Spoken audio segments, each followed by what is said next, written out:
بسم الله الرحمن الرحيم الحمد لله حمدا كثيرا طيبا مباركا فيه والصلاة والسلام على رسول الله وعلى آله وصحبه ومن والاه. Salam alaykum wa rahmatullah. Dieu dit dans le Saint-Coran, dans la sourate Al-Jinnu, wa anna al-masajida lillahi fala tad'u ma'a Allahi ahada. Wa anna al-masajida lillahi fala tad'u ma'a Allahi ahada. Dans la tradition musulmane, on appelle la mosquée la maison de Dieu, Baytullah. Pour la simple et unique raison, c'est que c'est pas la maison de quelqu'un d'autre. D'accord? C'est pas la mienne, c'est pas la tienne, c'est pas celle de quiconque. Bien que les savants autorisent à donner comme nom à la mosquée d'Abu Huraira, la mosquée Omar ibn al-Khattab. En fait, elle appartient ni à Abu Huraira ni à Omar ibn al-Khattab.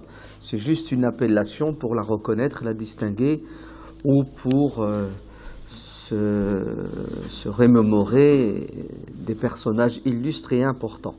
Mais celui qui construit une mosquée la construit de manière à ce qu'elle soit au service de qui? De l'humanité tout entière, et des musulmans en particulier. C'est pour ça le verset dit « Wa anna al-masajida lillah ». C'est-à-dire, la mosquée, c'est pour tout le monde, car Dieu a créé tout le monde pour que les gens aillent vers Dieu. Et les gens qui veulent rencontrer Dieu peuvent le rencontrer partout, et en particulier dans des demeures qui ont été érigées pour pouvoir justement adorer Dieu à l'intérieur de ces demeures. Wa anna al-masajida lillah. Ainsi, est-ce que vous pouvez concevoir une mosquée où il serait écrit sur la porte d'entrée interdit à qui? Interdit aux blancs, interdit aux noirs, interdit aux enfants, interdit aux femmes, interdit aux riches, interdit aux pauvres. C'est possible ça? C'est pas possible. Normalement, la mosquée, elle est ouverte à qui? Elle est ouverte à tout le monde. Est-ce que vous pouvez vous imaginer une mosquée où il sera écrit interdit aux Chinois, interdit aux Turcs, interdit aux Marocains, aux Algériens? C'est possible? Non, c'est pas possible. Ça ne nous passerait pas par la tête. Parce que c'est contraire à quoi? C'est contraire au verset du Coran qui dit wa anna al-masajida lillah. Les mosquées sont des demeures qui ont pour objectif de permettre à tous les êtres humains de rencontrer Dieu, pour le connaître, pour l'adorer. Ainsi, elles doivent être ouvertes à tout le monde. La première des choses que le prophète sallallahu alayhi wa sallam fait lorsqu'il arrive à Médine, c'est une mosquée. Alors que lui-même il dit, dans un hadith authentique, que Dieu lui a donné des droits, des prérogatives que les autres prophètes n'avaient pas. Fuddiltu ala al-anbiya, c'est-à-dire j'ai la possibilité de faire des choses que les prophètes ne pouvaient pas faire. Parmi les choses que le prophète pouvait faire, et par ricochet aussi, c'est prier partout sur terre.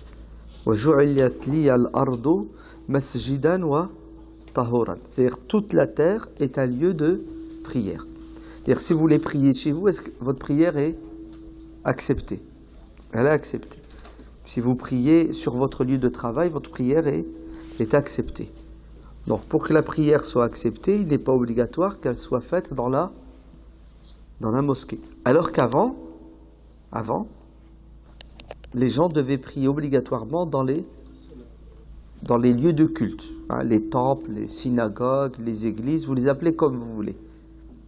Nous, depuis le prophète Mohammed alayhi salatu wassalam, par souci de souplesse, pour nous faciliter la pratique de la religion, on peut prier partout, bon, sauf certains endroits, mais toute la terre est un lieu de prière. C'est clair? Donc, vous voyez bien que l'objectif de la mosquée, ce n'est pas uniquement de permettre aux gens de faire la prière, puisque la prière, on peut la faire ailleurs. D'ailleurs, si vous habitez dans une ville, il n'y a pas de mosquée, vous arrêtez de prier? Vous priez. Donc, est-ce que la mosquée est nécessaire et obligatoire pour pouvoir faire sa prière? Non. Donc, l'objectif de la mosquée, c'est pas uniquement la prière. On construit des mosquées pour y faire la prière, certes, mais pas seulement la prière, pour y faire autre chose. D'accord? Première vérité, premier point. Quelles sont donc ces choses qu'on peut faire à la mosquée? Non. Quelles sont ces activités qu'on doit faire à la mosquée, autre que la prière? À l'époque du prophète, sallallahu alayhi wa sallam, dans sa mosquée, la meilleure des mosquées sur terre après la mosquée de la Mecque, Masjid al-Haram, il y avait une partie de la mosquée qui était réservée à une partie de la population, ceux qu'on appelait les SDF, ceux qui n'avaient pas de domicile fixe, ceux qui n'avaient pas de maison, ceux qui n'avaient pas de moyens pour avoir une maison, ceux qui étaient pauvres, qui avaient besoin de la solidarité, du secours des autres. Ainsi, il y avait dans la mosquée des gens qui dormaient dans la mosquée, qui mangeaient dans la mosquée et qui recevaient une instruction, un enseignement dans la mosquée. C'est ce qu'on appelle les gens de la Sofa, Ahlu as-Sofa. Et ils étaient à peu près 70. Il y en avait qui partaient, d'autres qui les remplaçaient. Ces gens-là, la mosquée était pour eux non pas un lieu de culte où ils faisaient la prière uniquement, mais c'était leur maison. Ils mangeaient, dormaient, faisaient la sieste, se reposaient, discutaient, et où ils apprenaient la religion.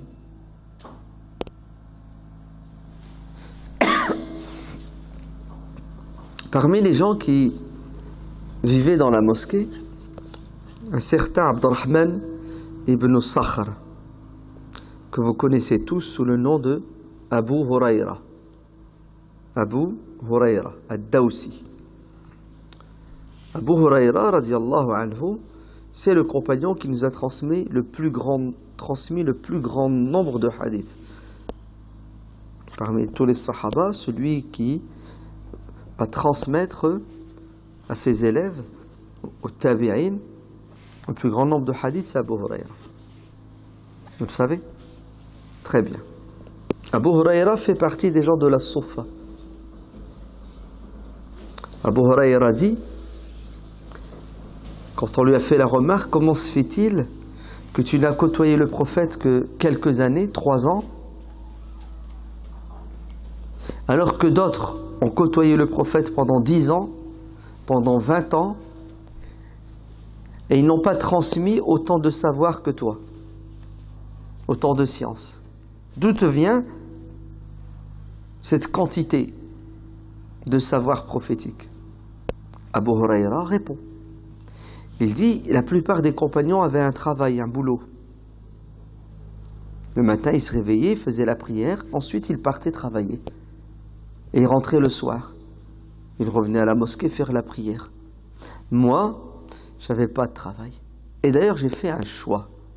Le choix de rester aux côtés du prophète le plus longtemps possible pour récupérer le temps que j'ai perdu. Si je m'étais converti plus tôt, et si j'avais côtoyé le prophète plus longtemps, certes, j'aurais reçu, j'aurais appris, mais là, il faut que je profite au maximum. Donc il a fait un choix de rester à la mosquée, pas pour prier, pas pour jeûner, parce que ça tu peux le faire partout sur terre, de rester à la mosquée pour étudier, pour apprendre. Et d'ailleurs, j'avais une soif d'apprendre telle que j'ai dit ô messager de Dieu, tu parles, tu dis beaucoup de choses, et je voudrais retenir tout ce que tu dis. Tu peux m'aider, tu peux me donner un moyen? Et le prophète, sallallahu alayhi wa sallam, va prier Dieu pour qu'Abu Hurayra ait une mémoire exceptionnelle afin qu'il retienne le maximum de paroles prophétiques pour qu'il transmette. Et Abu Huraïra a dit, les gens bossaient, travaillaient, ils vivaient. Moi, j'ai fait le choix de vivre dans la pauvreté, dans l'indigence, pour pouvoir assimiler le maximum de science. Et ça m'a coûté cher d'ailleurs, puisqu'il m'arrivait tellement j'avais faim et soif que je m'affaiblissais si bien que je tombais dans les vapes, dans les pommes. On l'a ramassé plusieurs fois, hein, les pompiers, dans la rue, évanoui, tellement il avait faim, tellement il avait soif. Et d'ailleurs, le prophète sallallahu alayhi wa sallam prenait soin de lui en l'invitant, lui donnant à manger, et lui-même, Abu Huraïra, le sacrifice qu'il a fait, il est extraordinaire, il allait frapper aux portes des gens dans l'espoir d'être invité pour manger. Un jour, il croise Abu Bakr, lui dit, tu peux me réciter un peu de Coran? Et en vérité, Abu Huraïra savait et connaissait. Et il disait, je leur demandais de me réciter du Coran, non pas pour entendre le Coran ou apprendre le Coran de leur bouche, parce que je savais ce qu'ils m'auraient récité, mais uniquement dans l'espoir qu'ils me disent, ok, viens, on va aller à la maison, et puis on va réciter le Coran ensemble. Allez, je voulais aller chez eux, je voulais qu'ils m'invitent. Allez, je voulais squatter pour manger. Et qu'est-ce que fait Omar? Il lui récite le Coran. Il dit, c'est bon, ça va? Ouais, merci, ça va. Bon, punaise. Il n'a pas compris. Hein? Eh oui, il a énormément souffert, Abu Huraïra. Des années plus tard, 30 ans plus tard, il sera gouverneur d'une ville. Oui, il sera préfet d'une ville. Et un jour, assis avec des gens sur des sdari, des banquettes, et il va pleurer. Il a dit, si vous saviez à l'époque du prophète dans quel état j'étais, comment est-ce que je vivais, j'avais rien. Et aujourd'hui, regardez, j'ai des mouchoirs pour me moucher. Mouchoirs. Allez, je suis devenu riche, je suis devenu quelqu'un qui ne manque de rien. Bon, c'est un petit résumé de la vie d'Abu Huraïra, sinon c'est beaucoup plus long et beaucoup plus intéressant. Pourquoi je vous parle de ça? Pour vous dire que à la mosquée du prophète, alayhi salatu wassalam, il y avait des gens comme Abu Huraïra, ils étaient 70 et quelques, et leur vocation c'était de devenir des savants, étudier. Et ils sont devenus, puisqu'on les appellera Al-Qurra. Al-Qurra, ça veut dire ceux qui savent, ceux qui connaissent, en l'occurrence le Coran, et tout ce qui va avec le Coran pour bien comprendre la religion. Un jour, des chefs de tribu sont venus à Médine, et ils se sont convertis, mais en fait c'était une arnaque, c'était des hypocrites. Et ils ont demandé au prophète d'envoyer avec eux, dans leur tribu, des gens qui connaissent la religion pour enseigner.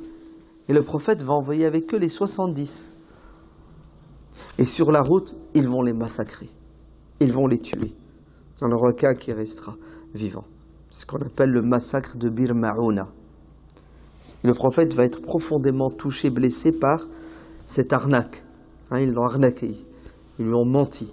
Ils ont triché et ils ont tué 60 et quelques musulmans lettrés, des étudiants. C'est un coup dur quand même. Hein. C'est pour ça que le prophète, alayhi salam, pendant un mois dans ses prières, il va prier contre ces traîtres, ces hypocrites. Oui, il va prier contre eux, contre les réals, les akwan, les criminels, les mujrimines. Ouais. Très bien. Donc le prophète, sallallahu alayhi wa sallam, construit une mosquée. Et qu'est-ce qu'il fait dans cette mosquée? Il fait la prière, certes, mais il enseigne. Il dispense le savoir. Il forme des gens, intellectuellement et spirituellement, pour qu'ils deviennent la courroie de transmission de la religion, pour transmettre aux autres. Et des gens venaient de loin et restaient à la mosquée une semaine, 15 jours, un mois. Pour faire quoi à votre avis? Pour apprendre la religion. Et une fois qu'ils avaient appris l'essentiel, le prophète leur disait « Retournez chez vous ». Ouais. Pourquoi? Pour transmettre le savoir. D'ailleurs, la mission du prophète, c'était quoi? Et pourquoi Dieu a envoyé le prophète? C'est écrit à 5 reprises dans le Coran. Huwa alladhi ba'atha fil ummiyina rasulan minhum. Pourquoi? Pourquoi est-ce que Dieu a choisi parmi les Arabes, qui ne savaient ni lire ni écrire et qui ont oublié la religion d'Ibrahim? Pourquoi est-ce qu'il a choisi parmi eux cet homme qui lui-même ne savait ni lire ni écrire? Mais Dieu a réglé ce problème. Comment est-ce qu'il l'a réglé? Dans la sourate Nisa, les femmes, Dieu dit de son prophète wa kana fadlullahi alayka azima. Et Dieu t'a comblé. Pourquoi est-ce qu'il l'a comblé? Pourquoi? Juste avant. Wa yu'allimuka Allahu ma lam takun ta'lam. Et Dieu va t'enseigner ce que tu ne savais pas. C'est-à-dire, c'est moi, Dieu, qui vais m'occuper de ta formation intellectuelle et spirituelle, sans intermédiaire. On a tous besoin, nous, pour apprendre d'un prof, oui ou non? D'un enseignant, de quelqu'un plus savant. Le prophète, sallallahu alayhi wa sallam, n'a pas eu, parmi les êtres humains, d'enseignant. C'est Dieu directement qui lui a enseigné, et parfois par l'intermédiaire de Jibril. Wa kana fadlullahi alayka azima. C'est-à-dire, Dieu t'a donné la plus belle des choses. C'est quoi cette chose que Dieu lui a donnée? La science, l'ilm, le savoir et la connaissance. Donc le prophète a été envoyé, après avoir été formé par Dieu, pour faire quoi? Yu'allimuhum al-kitaba wal-hikmata wa yuzakkihim. Il a envoyé le messager pour enseigner aux gens le livre, la sagesse, la sunna d'après certains. En fait, le prophète, c'était quoi? C'était un professeur, un enseignant. Il dit dans le hadith authentique, apporté par l'imam al-Bukhari, « Innama bu'issu mu'alliman » Allah m'a envoyé en tant que quoi? Enseignant, en tant que professeur, en tant qu'instituteur. C'est-à-dire ma fonction, c'est d'enseigner, d'éduquer, at-tazkiya. Et oui. Et c'est vrai, qu'est-ce qu'a fait le prophète toute sa vie? C'est transmettre la connaissance et le savoir. Parce que c'est nécessaire. Pourquoi? Pour la formation d'un être humain. Sa formation psychologique, intellectuelle, spirituelle, et tout ce que vous voulez. La différence entre l'homme et l'animal, c'est que l'homme, il peut aller à l'école. Et ça lui est utile. Il apprend. Tu ramènes des animaux dans une classe, tu leur fais des cours de maths, tu perds ton temps, ton énergie. Parce que l'animal n'est pas capable. À la rigueur, tu l'emmènes au cirque, le dompteur va essayer de lui enseigner quelques gestes avec une carotte et un bâton. Mais sans plus. L'animal n'est pas capable de quoi? De devenir médecin, de devenir mathématicien. La seule créature, c'est nous, les hommes, avec un grand H. Je ne parle pas des invisibles, les djinns, je parle de la terre, ce qu'il y a dedans. Les hommes.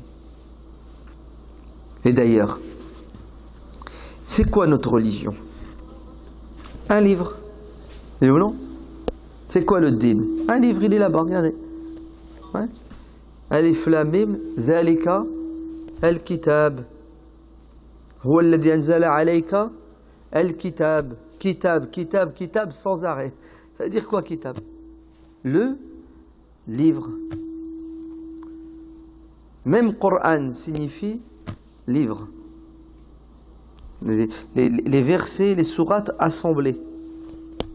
Les mots les uns après les autres. Les lettres les unes derrière les autres, ça fait des mots. Les mots des phrases, les phrases des chapitres, les chapitres. Tout tourne autour d'un quoi? D'un livre. Tout tourne autour de la lecture, l'apprentissage. Ouais.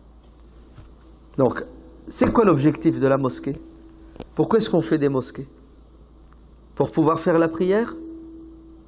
Non. La prière, c'est un objectif. Écoutez bien ce que je vais vous dire, ce n'est pas l'objectif majeur. Ouais.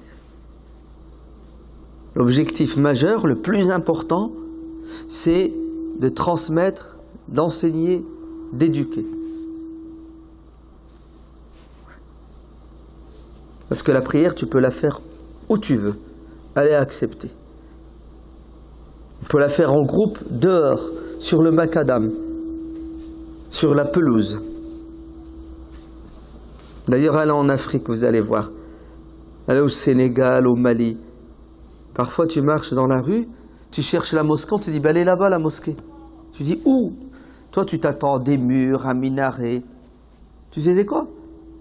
C'est une petite surface délimitée par quoi? Par des cailloux, et tu pries à même le sol. C'est tout simple, c'est dehors, comme ça, en plein air. Bon, il fait bon, ils n'ont pas les moyens de construire une mosquée comme nous faisons. Et quand c'est l'heure de la prière, l'adhan, ils s'arrêtent et ils font la prière là, par terre. Nous, aujourd'hui, on pense et on croit que les murs à l'intérieur desquels nous faisons la prière sont sacrés. Alors que ce qui est sacré, ce qui est fondamental et important, c'est la science.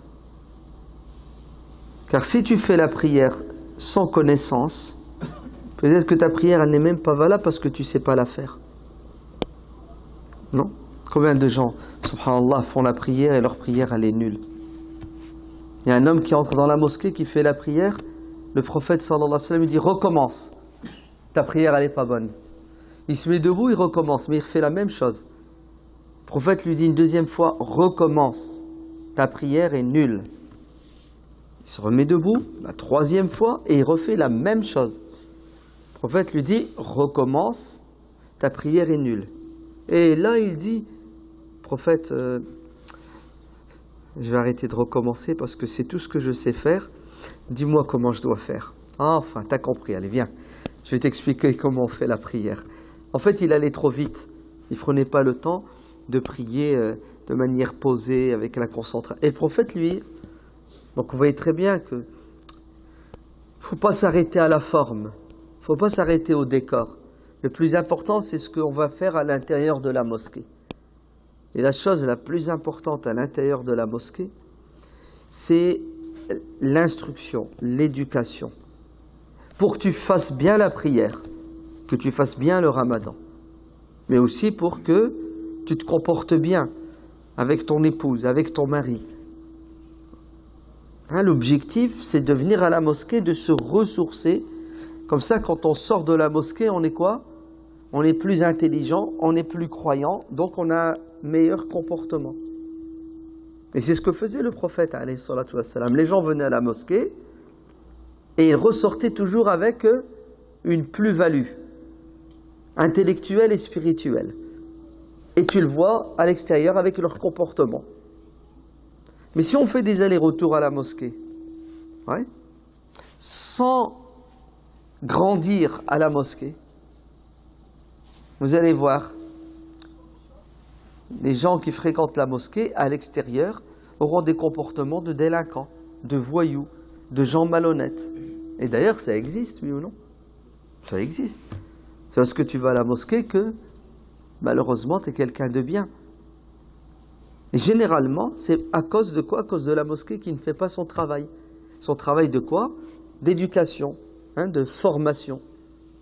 Donc le prophète, sallallahu alayhi wa sallam, a fait de sa mosquée une école, une université. Ouais. Et il y avait des étudiants, des hommes et des femmes. Il y avait des enfants à la mosquée au temps du prophète, alayhi salatu wassalam.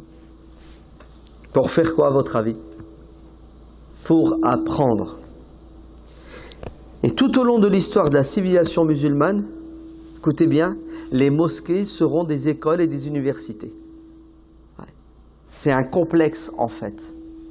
À l'intérieur, tu as une salle de prière, tu as les salles de classe, tu as même l'internat pour dormir. Tu as les cuisines, tu as la petite cour pour jouer la détente. Tu as un hôtel, un caravansérail pas loin pour que les gens qui voyagent s'arrêtent. Ouais. C'était un complexe. Ce n'était pas un lieu pour faire la prière uniquement, la prosternation. Et aujourd'hui, certaines mosquées en France sont entre les mains de personnes qui n'ont pas cette compréhension du but et de l'objectif de la mosquée. Si bien que les gens entrent, prient, sortent. Qui c'est qui sort? Ceux qui ont un boulot, qui ont des courses à faire. Et ceux qui n'ont rien à faire, ils restent et s'assoient à la mosquée. Et ils attendent la prière suivante. Et pendant 2 heures, 3 heures, qu'est-ce qu'ils font? Ils parlent de tout et souvent de n'importe quoi. Peut-être entre les 2 prières, vous savez ce qu'ils vont faire? Ils vont faire des péchés, et pas des moindres, des grands péchés. Par exemple, ils vont passer leur temps à faire de la médisance, le raïba. Il est dans la mosquée, dans la maison de Dieu, il vient de prier, il attend notre prière, et pendant 2 heures, il envoie des scuds. Il détruit l'honneur des gens, l'ird. Prière suivante, Allahu Akbar. Et ainsi de suite. Vous allez me dire, tu veux qu'il fasse quoi? J'aurais aimé qu'il fasse la prière et qu'il sorte. Mais il va aller où? Il fallait faire dans la mosquée un café. Là-bas, là, dans le coin là-bas, tu fais une salle où ils peuvent faire du thé, ils peuvent faire du café, même s'ils savent faire le msemmen, le harsha, et tu leur mets un écran, comme ça ils regardent des chaînes de télévision qui sont Animalia par exemple, des émissions sur les animaux, sur la nature, un peu d'Iqra, un peu de Sadissa. Oui. On n'a pas pensé, les musulmans, quand ils font leur mosquée, à créer un lieu de vie pour les personnes âgées, pour les gens qui s'ennuient, qui n'ont rien à faire. Alors ils font les péchés ici, dans la salle de prière. Au moins tu veux faire un péché, sors de la mosquée, va le faire là-bas. Vous avez vu? Parce que dans notre tête, la mosquée, c'est la salle de prière. Basta. Le reste, ça ne me regarde pas, ça ne me concerne pas. C'est faux. La mosquée, c'est un projet de construction des esprits, des cœurs. C'est un projet pour atteindre un objectif qui s'appelle at-tazkiya, l'éducation.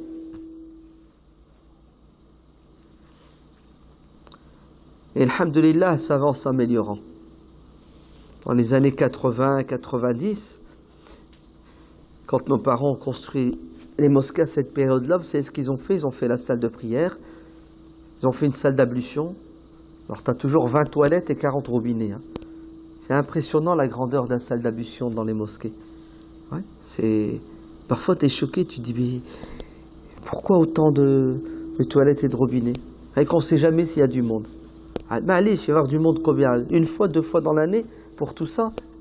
Non. Tu sais, on n'a pas le sens des priorités. Et puis tu vas trouver les salles de classe, elles sont trop petites.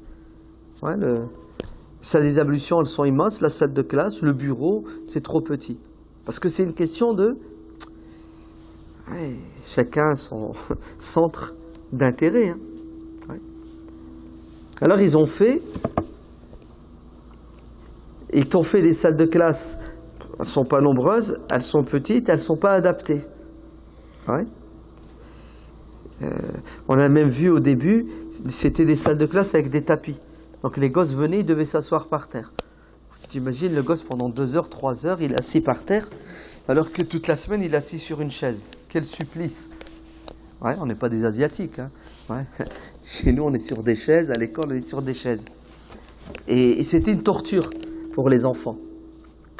En plus, quand tu rajoutes un enseignant qui ne parle pas un mot de français, c'est ça? à des gosses qui ne comprennent pas un mot d'arabe. Puis quand tu rajoutes un programme qui consiste à apprendre par cœur pendant des heures des versets du Coran, des sourates, ouais, et tu comprends rien, et si tu as le malheur de ne pas apprendre et de ne pas retenir, c'est la torture. Ouais. La torture psychologique, non, la torture psychologique et physique. Et résultat, beaucoup d'enfants seront traumatisés et vont quitter ces salles de classe, vont quitter la mosquée quand dès qu'ils prennent de l'âge. Pourquoi? Parce qu'ils n'ont pas été accueillis dans des conditions adéquates et ils n'ont pas reçu l'éducation et l'instruction adéquates. Et l'an, après l'an 2000, ouais, on voit, alhamdoulilah, des mosquées qui tiennent compte de tout cela. C'est bien que on fait une salle de prière et à côté on fait une école indépendante de la salle de prière, c'est-à-dire gérée par une équipe, souvent une équipe professionnelle, des gens qui sont dans l'enseignement, qui sont dans la gestion. Et puis on dispense un savoir qui tient compte de l'âge des enfants, de leur niveau, avec un programme ficelé, intelligent. Et on commence à sentir une évolution. Ouais. Et ça fait plaisir, alhamdulillah. Donc, la mosquée doit être un complexe où la communauté musulmane et non musulmane trouve le nécessaire pour pouvoir s'éduquer et se former. Mais il est évident que tout ça nécessite deux choses. Ça nécessite des moyens humains et des moyens financiers. Des moyens humains, des personnes pour gérer, qui ont des compétences, et aussi qui sont honnêtes, sincères, qui ont une éthique, une morale, qui sont dévoués pour la cause, c'est-à-dire pour travailler pour l'intérêt général, et qui ont des compétences, parce que chacun son domaine, n'est-ce pas? Et ça nécessite des moyens financiers. Et s'il y a bien un domaine qui demande beaucoup d'argent, et qui dans un premier temps ne rapporte rien, c'est l'éducation et l'enseignement. D'ailleurs, le budget, par exemple pour nous en France, le plus important, c'est le budget de l'éducation nationale. Dans les pays arabes, les pays musulmans, la plupart, le budget le plus important, c'est lequel? La défense, l'armée. Oui, c'est l'armée, la police, les services sucrés, les différents services de répression et de torture. Ouais. Et la sécurité, bien entendu, rapprochée, éloignée des pharaons. Dans les pays civilisés, on met le paquet dans quoi? Dans l'éducation, la formation. Ça coûte cher. Et puis, dans un premier temps, on ne voit pas les résultats. Parce qu'on est pressé, on voudrait tout avoir du jour au lendemain. En vérité, c'est faux. C'est le meilleur des investissements et les résultats sont probants. On voit sur les enfants. Alhamdulillah, attendez, un gosse, tu le ramènes à l'école à 3 ans, 4 ans, il ne sait ni lire ni écrire. 1 an, 2 ans plus tard, il sait lire et écrire, c'est magnifique, non? Qu'est-ce que vous voulez de plus? Ouais. Vous savez que les gosses d'aujourd'hui, quand ils reçoivent une bonne instruction, en CM2, ils ont plus de connaissances, ils ont plus d'outils intellectuels rationnels que Aristote, Platon. Bon, j'exagère, mais pour vous dire que c'est extraordinaire le bond qu'on a fait dans l'instruction, la formation. Mais ça a un prix. Combien coûte d'ailleurs un enfant pour l'État? Il rentre à la maternelle, il sort au bac, Ouais, c'est 14 ans, là. Combien que ça coûte? Hein, le salaire des profs, ouais, le chauffage, tout ça. Combien? Par an, je crois que c'est 10 000 euros, 14 000. Ouais. Allez, on va dire ça. Une moyenne de 10 000 euros par an. Ouais. C'est-à-dire, l'instruction, la formation par enfant coûte 150 000 euros jusqu'à l'âge de 18 ans. Ouais. 150 000 euros par gosse. T'en as 10, ça fait 1,5 million. T'en as 100, 15 millions. Waouh! T'en as 1000, t'en as 100 000. Et si t'en as 1 million, c'est le cas. On a plus qu'1 million d'élèves, hein, de la maternelle. Donc c'est des milliards et des milliards. Mais dites-moi, est-ce que nos enfants, ouais, ne valent pas plus que les milliards? Un enfant, ça n'a pas de prix. Un enfant bien éduqué, bien instruit, c'est ce qu'il y a de plus beau. D'ailleurs, c'est notre rêve. On veut que nos enfants soient meilleurs que nous. Donc, qu'est-ce qu'on doit faire? On doit se donner les moyens humains et les moyens matériels. On doit investir dans ce qu'il y a de meilleur, l'avenir de nos enfants, les générations suivantes. Sinon, vous savez ce qui va nous arriver? On construit la mosquée, on met le paquet sur les murs, le chauffage, la moquette, tout ce que vous voulez, sur l'imam, d'accord? L'imam qui ne parle pas français, hein, d'accord? Parce qu'il y a des bons imams. Sur l'imam, peut-être même celui qui fait l'appel à la prière, le concierge, je ne sais pas, bref, c'est un budget. Et l'éducation et l'instruction, c'est secondaire, voire tertiaire. Ouais, on verra s'il reste des miettes. Budget restreint, c'est l'austérité. Qu'est-ce qui va nous arriver dans 20 ans? La mosquée va être vide. La mosquée va être vide. Pourquoi? Parce que tous ces enfants, on n'a pas mis les moyens pour les éduquer et les former. Donc, ils ne viendront pas à la mosquée. C'est possible? Est-ce que c'est possible?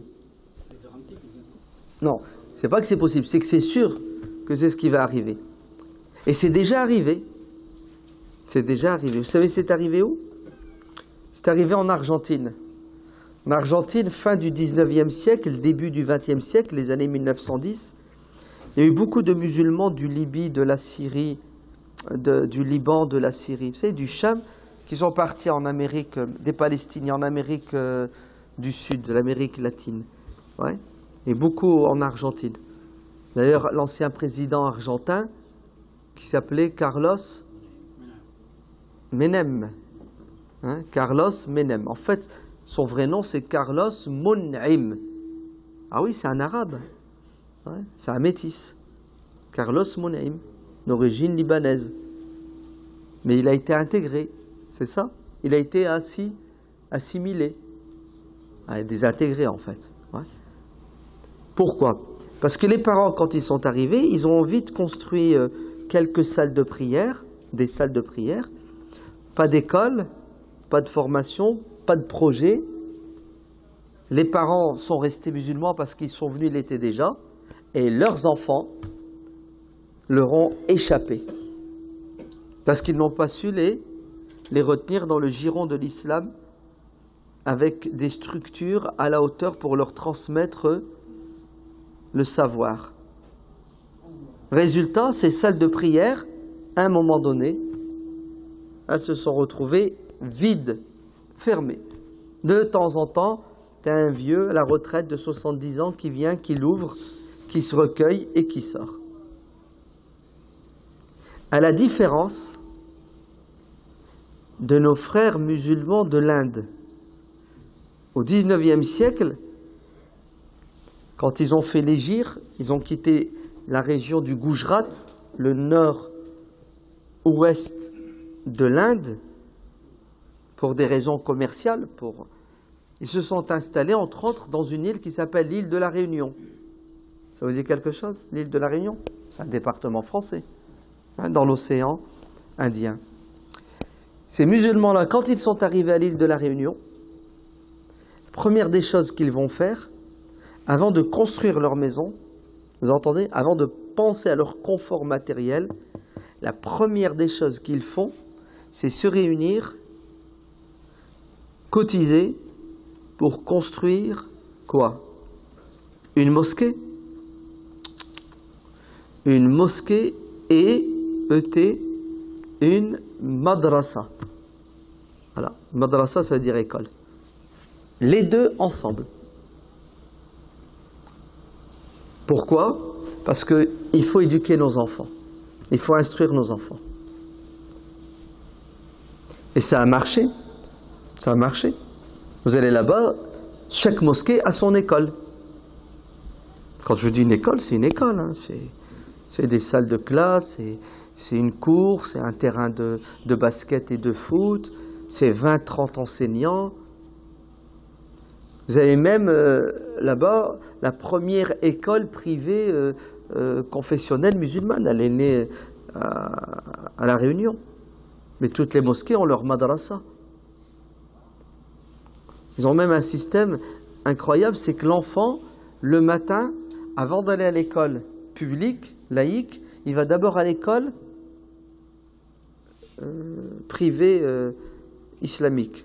Et le matin, il vient, il fait la prière à la mosquée de l'Fajr avec son père, il va à l'école pendant 1 heure, 1 heure et demie, il sort de l'école pour aller à l'école.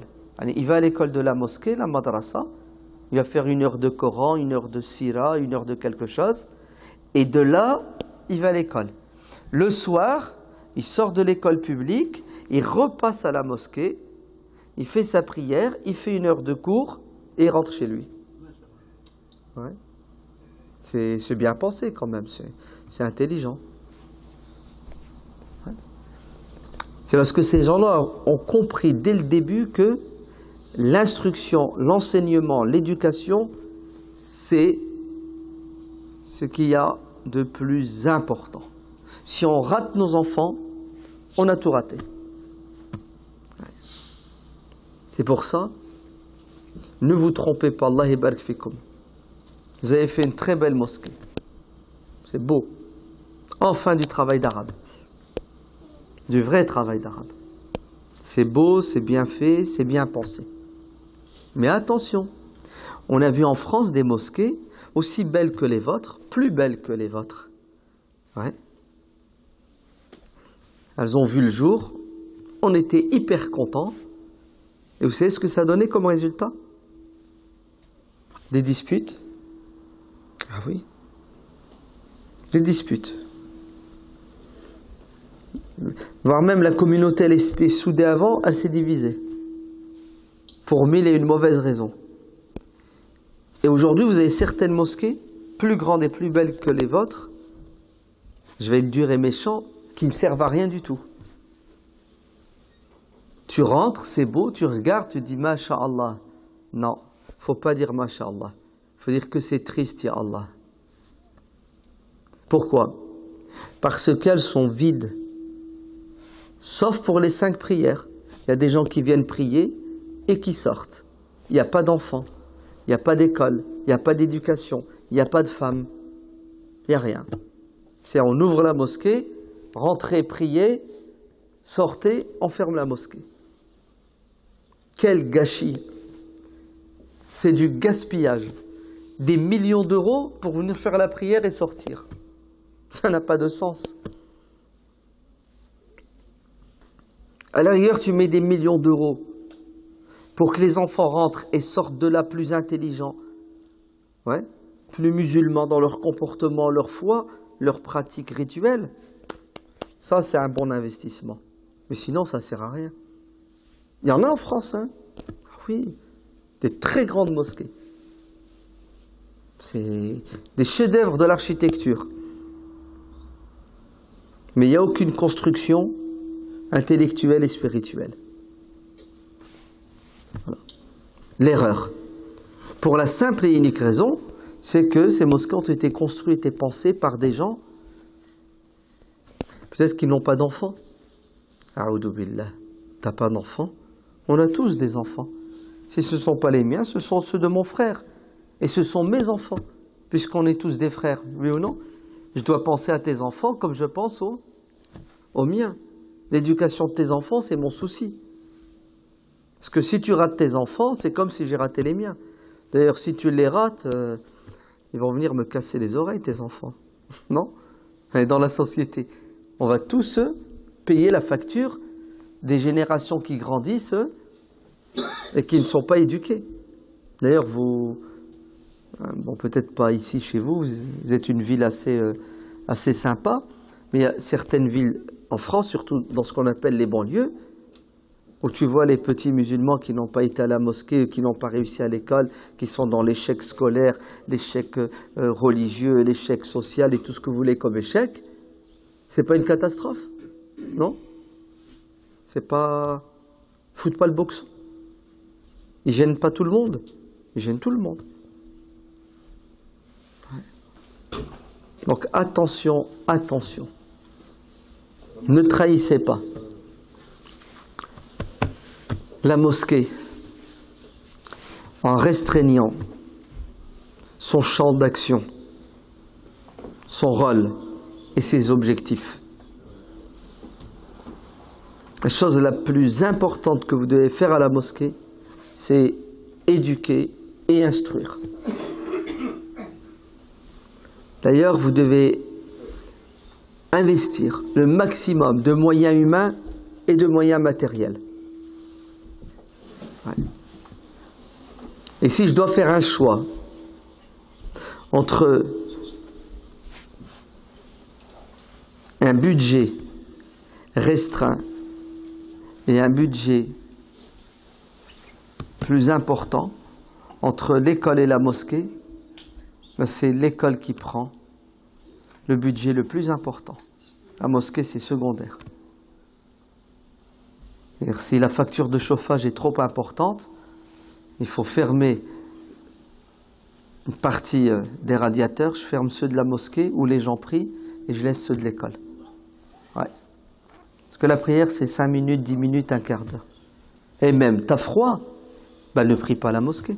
La mosquée, elle est trop froide, t'as peur de tomber malade, ne viens pas à la mosquée, ne prie pas. Ma'alish, c'est pas grave. Vous avez compris? Par contre, les gosses, il faut qu'ils viennent à la mosquée. Il faut qu'il y ait du chauffage, il faut qu'il y ait tout ce qu'il faut pour qu'ils viennent à la mosquée et qu'ils passent le plus de temps à la mosquée. Parce que c'est eux l'avenir. Nous, les anciens, on n'a rien à craindre, non? Vous n'avez pas peur de... Non. Shaitan, il a fait un dépôt de bilan, Shaitan. Non, avec vous, les vieux. Rien ma'akoum, Shaitan. Il ne peut rien faire avec vous. Vous êtes ferme dans votre religion. Shadden tariq. Mais les enfants, ils sont en danger ou ils ne sont pas en danger? D'ailleurs, Shaitan, s'il a le choix entre un vieux et un jeune, ouais, il ne peut pas s'occuper des deux en même temps. À votre avis, il va s'occuper de qui? Ben, du jeune. Pourquoi? Parce que le vieux, allez, il lui reste 5 ans, 10 ans de prière, de salat. Mais le jeune, il a devant lui 60 ans de salat et de prière. Il faut qu'il l'égare. Il faut qu'il le détruise. Vous avez compris? C'est comme ça qu'il faut voir les choses. Alors, je vais vous donner un exemple plus concret. Bon, ça va pas plaire, ça. Je le dis ou je le dis pas? Non, je le dis? Il y a des enfants, il faut faire attention. Ouais. Des enfants, nous, on est des adultes, on comprend, mais Non. les petits, bon. Ouais. Non, mais ça va pas plaire aux adultes. Hein. Les enfants, t'inquiète, ils sont d'accord. Hein. C'est en leur faveur que je dis tout ça. Je le dis, je suis libre. Hein. Ouais.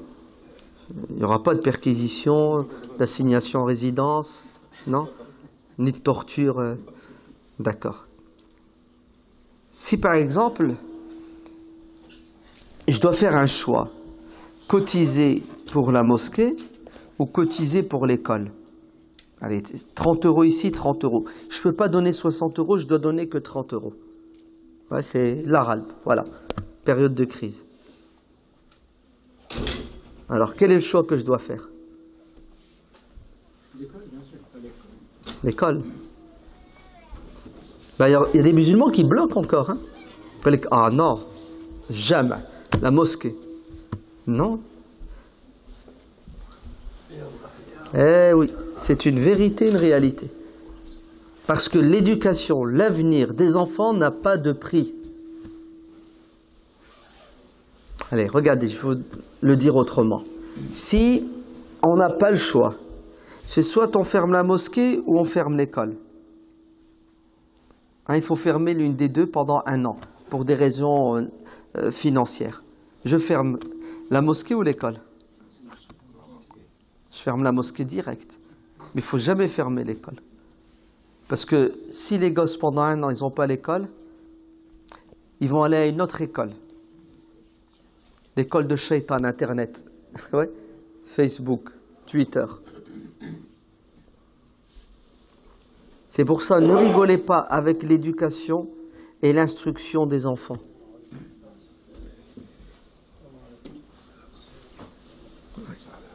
Parce que si on perd nos enfants, la mosquée sera fermée dans 20 ans, dans 30 ans. Elle va tomber en ruine. On va même peut-être la vendre, la mosquée. Dans 30 ans, on va la vendre. Parce qu'on ne pourra plus l'entretenir. C'est possible ou c'est pas possible? C'est possible. C'est comme les églises. Pourquoi il n'y a pas des églises qui sont vides? Il n'y a pas des églises qui ferment? Il n'y a pas des églises qui sont mises en vente? Dites-moi, il y en a ou il n'y en a pas? Il y en a beaucoup. Vous avez même des églises qui ouvrent 1 fois tous les 3 mois. Ou 1 fois par mois. C'est-à-dire, vous avez 4 villes, les paroissiens des 4 villes se retrouvent dans une église et c'est une tournante. Ouais. Ce dimanche dans l'église A, le dimanche d'après dans l'église B, C et D. Parce qu'on n'a qu'un imam, un curé, d'accord? Et on ne peut pas entretenir les 4 églises toute la... On ferme celle-ci pendant 1 mois et on l'ouvre le mois prochain. Vrai ou faux? C'est la réalité. Hein. Alors, ça peut nous arriver ou ça peut ne pas nous arriver? Mais bien sûr que ça peut nous arriver. Personne n'est à l'abri. Personne n'est à l'abri. Comment faire pour que ça ne nous arrive pas? Le seul moyen que nous avons, c'est de mettre le paquet sur l'éducation, l'instruction de qui? Des petits. Comme ça, dans 10 ans, dans 20 ans, on a réussi. Parce que vous n'avez pas gagné la guerre contre Shaitan en construisant des murs. La guerre contre Shaitan se gagne en construisant les cœurs. Sinon, vous allez ramener des enfants à la mosquée qui sont des shayatines qui vont vous détruire la mosquée de l'intérieur. Parce qu'ils n'auront pas été éduqués. La vraie bataille, c'est la bataille contre l'ignorance, le jahl. C'est la bataille contre l'égarement dans le comportement. Alors ça coûte. Ah oui, il n'y a rien de gratuit. Ça coûte même très cher, on l'a dit. Hein. C'est le budget le plus important. Non? Mais bon, la santé de nos enfants n'a pas de prix. Hein. Ah ouais, la santé de nos enfants, ça n'a pas de prix. Je parle de la santé intellectuelle d'abord, hein, spirituelle, et la physique aussi. Mais la physique, ça va en aller assez ému. Ouais. T'as un problème, c'est ému, alhamdoulilah. Sésame, ouvre-toi. Les portes de tous les hôpitaux, de tous les médecins s'ouvrent. Mais l'éducation... Tiens, qui c'est qui a la clé justement de l'éducation? Qui l'a? Qui? Allah. Allez, c'est Allah qui va venir dans votre ville éduquer vos enfants. C'est les parents. Ce sont les parents. Ce sont les parents, Ahsant. Ce sont eux qui ont la clé. C'est-à-dire, ce sont les parents qui doivent comprendre qu'ils sont responsables d'éducation intellectuelle, morale, spirituelle de leurs enfants. Et ils doivent mettre le paquet dans l'éducation de leurs enfants. Ils doivent se serrer la ceinture. Eh oui. Ils doivent arrêter de construire des maisons au bled. Oh là là, qu'est-ce qu'il n'a pas dit? Ah, il est fou. Ouais. Qui sont vides d'ailleurs. Ils sont à vendre. Oui. Il vaut mieux les vendre maintenant avant qu'elles tombent encore plus en ruine. Non, avant qu'ils te les squattent. Ouais. Sinon, ils vont rentrer dedans, ils vont s'installer. Je vois même maintenant certains jeunes, depuis les attentats du 13 novembre, qui te disent « Moi, il faut que j'investisse au bled, on ne sait jamais. Ça peut chauffer encore en France, et donc je vais investir au bled. Je crois que je vais acheter un appartement au bled. Je vais acheter un terrain au bled. » Aïwa, tu vas refaire la même erreur que tes parents. Ouais. Tu vas faire vivre tes enfants dans un F2, un F3, c'est ça? Dans une zone ouais, que tu connais. Ouais, tu vas restreindre le budget le plus important qui s'appelle l'éducation intellectuelle, spirituelle, etc. Pourquoi? Pour acheter, il fallait que j'achète un appartement au bled. Pourquoi faire? Comme ça, quand on va en vacances, tu sais, on a... Et combien de temps tu passes quand tu vas en vacances dans ton appart? 15 jours? Combien? 3 semaines? Combien tu veux? 4 semaines? Normalement, c'est un mois de congé, hein. C'est ça? 4 semaines. Allez, toute l'année, tu serres la ceinture pour 4 semaines. Allez, 11 mois. Tu les sacrifies pour 1 mois. C'est du domaine de la psychiatrie, ça. Tu peux rien faire. Mathématiquement parlant, c'est, je sais pas moi, 11 mois, 1 mois. Je préfère vivre le paradis pendant 11 mois et 1 mois de quoi? D'enfer. Non? Là, il faut qu'on serre parce que on va investir.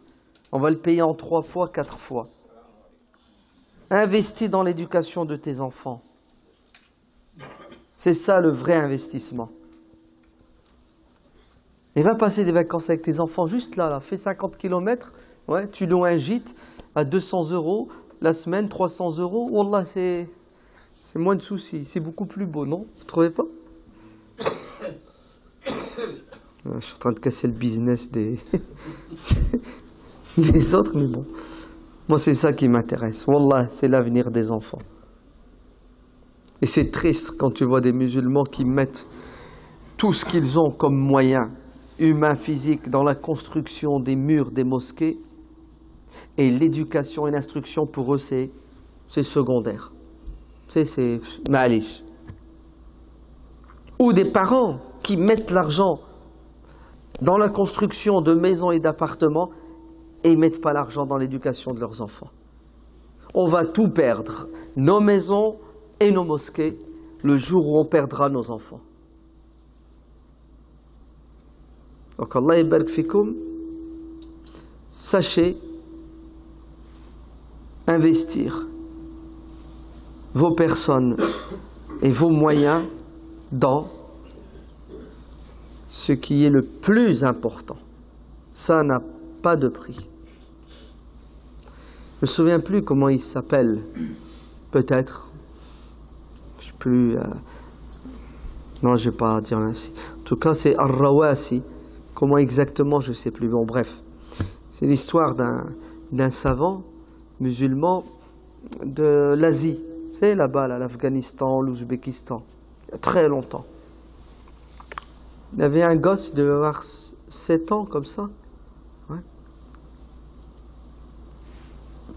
Il avait pour objectif de voyager, donc des centaines, des milliers de kilomètres, pour aller à la rencontre d'un grand savant, pour prendre son savoir. Pour lui-même, et il prend son gosse avec lui pour que le gosse lui-même devienne savant. Et vous savez ce qu'a fait ce père? Tellement il veut que son fils réussisse. Ben, il voyageait et il le portait sur son dos. Et quand il est fatigué, l'enfant marche. Et pour que l'enfant marche le plus longtemps, il lui a mis un sac à dos avec des pierres. Dans son sac à dos, il a mis des pierres. Et l'enfant marche à 1, 2, 10, 20, 30 km, il est fatigué. C'est ce que fait le père. Il lui enlève une pierre. Ah, il se sent plus léger. Il reprend des forces. Il est fatigué, il lui enlève une pierre. Et quand il n'y a plus de pierre, et le gosse il est mort, il est fatigué, qu'est-ce que fait le père? Il le prend à nouveau sur son dos et ses épaules.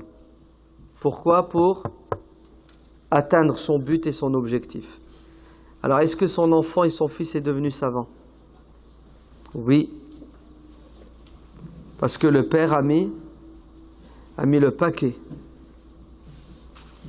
Si vous ne faites pas des sacrifices, vous n'aurez rien du tout. Si vous faites que du bricolage, du rafistolage, vous n'y arriverez pas. C'est pas avec 20 € que vous allez éduquer vos enfants par mois. Moi, il y a un truc qui me rend toujours malade. C'est l'école du samedi dimanche à la mosquée. C'est on ramène nos enfants, on les dépose et on s'en va faire les courses ou ce qu'on veut. Ouais. Il doit apprendre le Coran, il doit apprendre les hadiths, il doit apprendre la morale, plein de choses. C'est ça? En 2 heures, 3 heures, 4 heures. Et combien que ça coûte? Allez, 10 € par mois, 15, allez, je vais être gentil, 20 € par mois. Et si tu as 2 enfants, le premier 20, le deuxième 15. Famille nombreuse. Le troisième 10. Si tu en as 4, gratuité. C'est ça, partir de... Et le pire, c'est pas ça. C'est que tu inscris ton gosse, tu le déposes. Bon, si tu en as 2, ça te fait 35 € par mois. Et tu ne paies pas en temps et en heure. Ouais. Après avoir essayé tant bien que mal de gratter pour ne pas payer 35 €. Hein. Il y en a même, ils ont le culot de dire « Ah ben non, ça doit être gratuit, c'est la mosquée. » Ça doit être gratuit, c'est la mosquée. Normalement, c'est fils sabilillah. Pourquoi vous demandez 20 € par gosse? C'est le Coran que vous enseignez. Le Coran, c'est gratuit. Wallah, le mec, il s'en va, il achète tout, il paie, il vient, il veut acheter un Coran, il dit « Ah ben non, le Coran, c'est la parole d'Allah, il ne faut pas la vendre. » Oh. Vous avez vu comment on est malin, ouais, vicieux, quand il s'agit de quoi? Quand il s'agit de profiter les uns des autres. Bref, 2 gosses, ouais, 3 heures de cours, 4 heures de cours par semaine, tu traites, c'est trop cher, tu paies jamais à l'heure, et en fin d'année, tu as encore 3 mois, 6 mois de retard, je te paierai plus tard. Et le mec est parti en vacances. Hein. Il est parti en vacances, c'est éclaté, et il manque 4 mois, quand je reviendrai des vacances. Et le trésorier, quand il fait les calculs, il y a un trou de 6 000 €. Où est parti l'argent? Ben, il y en a qui ne l'ont pas encore payé. Et revient au mois de septembre pour inscrire ses gosses, et tu es obligé de les prendre, sinon il te fait scandale. Je dis, ouais, mais il te manque 4 mois. Ouais, ben, tu sais, Inch'Allah, je vais les payer. Inch'Allah, ça veut dire, tu ne les auras pas. Hein. Ah oui, chez les Arabes aujourd'hui, quand ils te glissent, Inch'Allah, tu peux être sûr et certain que tu verras que du feu. Hein, c'est une manière de taper l'esquive. Tu sais, comme ça, tu le laisses tranquille, il a dit Inch'Allah. C'est un sihr, il t'ensorcelle. Ah oui, hein, c'est terrible. Le même père, la même mère, si leur enfant a des problèmes en maths, ils ont le souci de l'éducation intellectuelle de leurs enfants, ils vont prendre un prof particulier, ils vont téléphoner à un organisme, à Academia, c'est ça? Et tu sais combien une heure de maths, prof particulier? 27 €. 30 €. Une heure de maths. Et une heure de maths, c'est 30 €. 3 heures de Coran, d'éducation islamique, c'est combien? C'est même pas 5 € quand tu comptes. Et tu fais le prorata. 20 €, 4 semaines, 5 €. Donc 3 heures, 5 €, 1 heure, 30 €. C'est-à-dire le Coran, l'éducation religieuse, islamique, morale de ton enfant coûte 6 fois moins cher que l'éducation matérielle de ton enfant. Je suis pour les maths, hein, vous me comprenez. Résultat, ton gosse va avoir son bac avec mention très bien. Mais ton gosse sera loin de la prière, loin de l'amour de Dieu, de son prophète, loin de l'éthique, loin de la morale. Ah, tu auras fait de tes enfants, sans doute, ouais, de bons intellectuels, mais sans cœur. C'est pas gratuit, vous vous trompez. Au contraire, ça coûte très cher, l'instruction, l'enseignement et l'éducation. Est-ce que c'est possible? C'est possible. Il y en a qui le font. C'est juste une question de volonté et de choix. Et après, tu te donnes les moyens. Bien sûr, il faudra revoir ta gestion. De quoi? De tes moyens. Ah oui, il faut tout revoir. Il faut repenser les choses autrement. Il faut avoir le sens des priorités. Mais c'est possible. Que Dieu vous bénisse.